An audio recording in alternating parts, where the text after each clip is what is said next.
ay ang magpasalamat tayo sa Panginoon. Lagi tayong magpapasalamat sa Panginoon dahil ang kasabihan, naalala ko yung pastor namin, sabi, pag ikaw ay mapasalamat mapagpala ang buhay mo. Ibig sabihin, mayroon kang tiwala sa Diyos, no? Awitan natin ang Panginoon. Salamat sa iyo, aming Panginoong Jesus. Ako'y inibig mo at inangking lubos.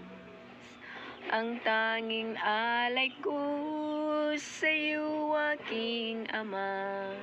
Ang buong buhay ko, puso't kaluluwa. Di ko makaya nang makapagkaloob. Mamahaling hiyas ni gintong nilukob. Ang tanging dalangin, O Diyos, ay tanggapin. Ang tanging alay ko, nawa ay gamitin. Ito lamang, Ama, wala nang iba pa akong mahihiling. Di ko akalain ako'y bigyan mo ng pansin. Ang taong tulad ko di dapat mahalin. Ang tanging alay ko sa iyo, aking Ama. Ang buong buhay ko, puso't kaluluwa. Di ko makaya nang makapagkaloob.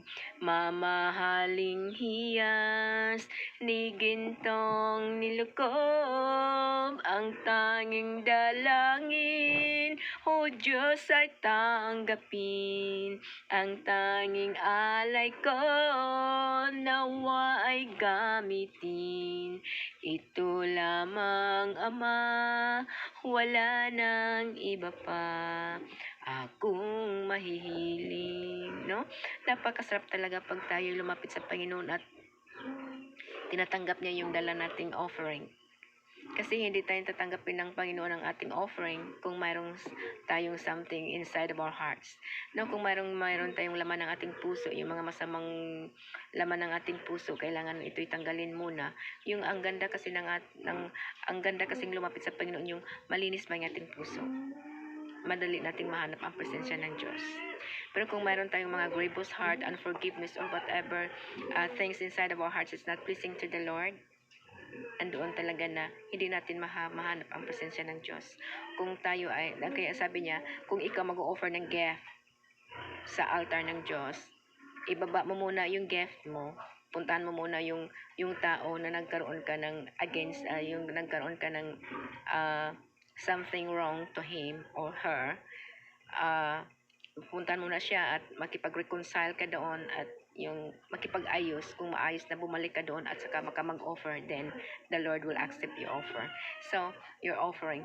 So, napakaganda talaga pagtanggapin ng Diyos ang ating mga offering, pagtanggapin ng Diyos ang ating mga panalangin, pag pinapakinggan ng Panginoon ang ating mga panalangin, napakaganda talaga kasi tinatanggap niya ang ating mga panalangin, dinidinig niya ating mga panalangin at any time. Nandoon talaga kasama natin siya at walang worries because dahil siya ang provide for everything we need. Amen? Praise the Lord.